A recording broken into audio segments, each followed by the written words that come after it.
What's going on, everybody, and welcome back to Comic Breakdown. If you guys are new to the channel, do me a favor and hit that sub button, hit that notification bell, make sure you're not missing any of the awesome content we have coming out. Now, for this video, we're going to be diving into the Infinite Frontier, issue number 4. Now, if you haven't been keeping up with this line, go ahead and check out the link in my description as well as the top of this video. It will get you completely caught up on everything that has been going on in this line. And with that being said, let's dive into this breakdown. Alright gang, so as we dive into Infinite Frontier, we're picking up on Earth 23 with President Superman and Thomas Wayne currently in the White House. Seeing them both decked out in some phenomenal suits, just looking fly as ever, Thomas has to ask the question, how did you end up becoming not only President of the United States, but you're also freaking Superman? And though, it's a long story, it's definitely Thomas Wayne would love to hear. And the president, he's been away for like 24 hours. So Congress, everybody, they're real curious on what's going on, where he's been, and how they're going to handle all this multi-dimensional, multi-universal stuff going on. Because the regular civilians, the regular people, they're genuinely worried right now. Nobody knows what to expect. But setting all of that aside, telling her that he's going to get to all that information a little bit later, we see the White House transformed into a fortress of solitude. And President Superman, his reasoning for this is why keep it somewhere so far away when I can literally just turn my office into that and people think the door is locked. And they begin a search for Lex Luthor. Now, what we've seen so far throughout the line is kind of interdimensional time-traveling ships making their way throughout the multiverse. One of these ships ended up crashing, and so right now they're trying to piece this ship back together to bring it back to life. But in the meantime, President Superman, he really believes that Lex Luthor is the individual responsible for building these. And so everything is on the search for him right now. He is the next piece of the puzzle to figuring out exactly what is going on here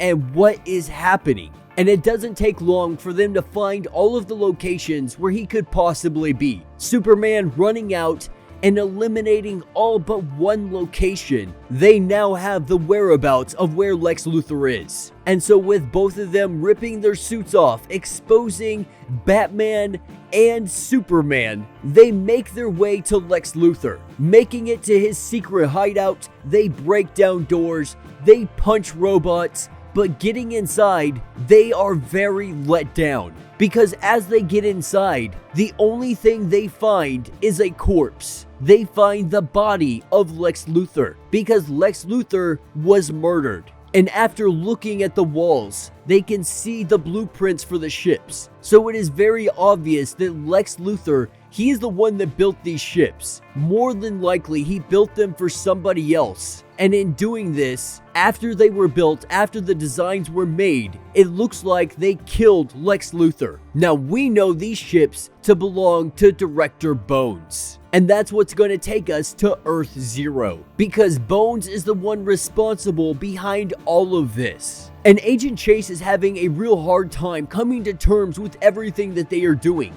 because as it stands, she signed on to ensure that there was no changes to their planet due to the multiverse, not to go out there and start imprisoning people because they think that they might have some kind of effect on their Earth. Now, Agent Chase, she's really worried because before that, Captain Atom from another Earth arrived, before he blew up, before Extract saved her life, he said one thing. He said, "Darkseid is." And he tells her to just ignore this.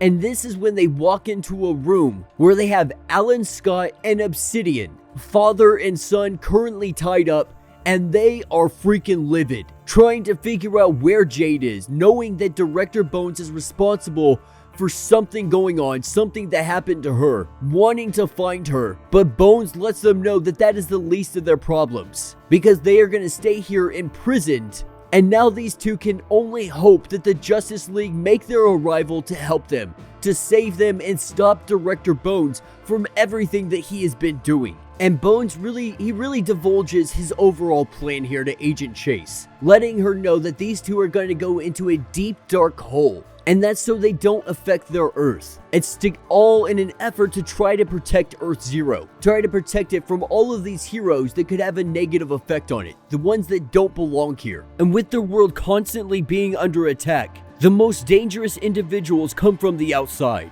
and they can't take another time-altering space event, and the heroes do nothing to cut it off at the past. And so he made a deal with somebody. He made a deal to ensure that this Earth will always be protected. Now, after Agent Chase has heard enough of this, she pulls out her pistol and she shoots him in the leg, stopping both of them from leaving the ship. Bones lets her know that she just made a grave mistake because they're going to a place that doesn't have endings. A place that is absolutely horrible. Simply put, that she has doomed them both. Now this is where we pick up with the other ship out in the bleed. The ship that has Roy Harper on it. Not only is Roy Harper on this, but we also have members of the JSA. Not only that, this is also Jade. And with them making their arrival on this ship, trying to free anybody that was on it, they see a Black Lantern. And seeing a Black Lantern, everybody attacks. Because everybody knows Black Lanterns, they're the bad guys. They're guys we don't want to mess with. But Jade quickly learns that this is Roy Harper. And not only that he's not trying to attack. And going up to him, trying her best to make sure that he knows it's not a danger. That she and them are not going to hurt him. We see him transform from the monster back into Roy Harper. And this is such an awesome interaction here. You know, Roy Harper finally seeing Jade again. We got Atom Smasher. We got Wildcat. We got mother freaking Power Girl in the house. And that's one of the reasons I am absolutely loving Infinite Frontier, is because we're getting our heroes from all different ages thrown into one story. And while you may think it might be a little bit messy, Infinite Frontier has really played it in a great manner. But after a little bit of pleasantries, Jade lets them know that she found what was remaining of the JSA being scattered all across to the four winds. She gathered up what she could. But it wasn't long before Extract made her arrival, trying to arrest all of the members of the JSA that were currently here. They all fought back, but something happened. Something happened and they are all transported into the bleed. They were transported next to this ship with Roy Harper in it. And so all of them making their way to this ship, they get on board and this is where they are at now. And after looking at the ship, they realize that the ship has a pre-designated location, coordinates already set into place for them to go. Now they don't really know where this location is, but if they so badly wanted to take them there, to imprison them there, they're gonna go. They're gonna go and find out exactly who is behind all of this and why. And so we see the ship take off. And the ship, it ends up at Earth freaking Omega. And Roy Harper, he immediately knows what this is. The Ring has been showing him this, knowing that this has something to do with Darkseid. The Ring wanted him to come here. He felt it inside of him every time. And as they look around, what they see out in the sky is Anti-Monitor's shadow demons. We see Barry Allen running like a madman, Psycho Pirate laughing and controlling him like a little hamster on a hamster wheel. And real quickly, the JSA are recognizing that they might be out of their freaking league here. They don't know what they just jumped into. They don't know anything except that they got freaking shadow demons everywhere, Darkseid, the Barry Allen, Psycho Pirate. Like, they're seeing all of this and they're just like, holy shit.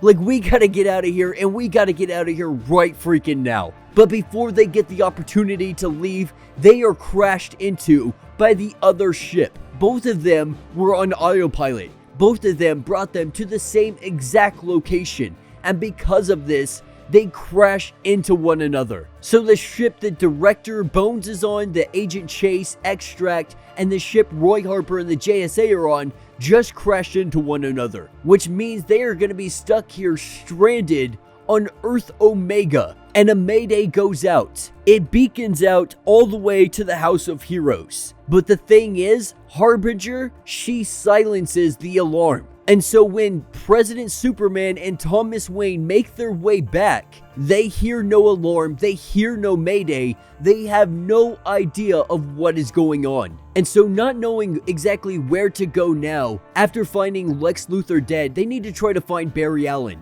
But Metalhead lets them know that there has still been no location on Barry Allen yet. And so they're trying to dive in, trying to figure out their next clue, trying to figure out what next step they have. The only issue is Harbinger isn't giving them access to things, and that's causing a lot of problems. This makes President Superman start to question a lot of things on what exactly is going on, why he doesn't have access. And as President Superman dives in and tries to figure out what's going on, he finds a hidden message from Barry Allen of Earth Zero. A message that simply let everybody know that death follows.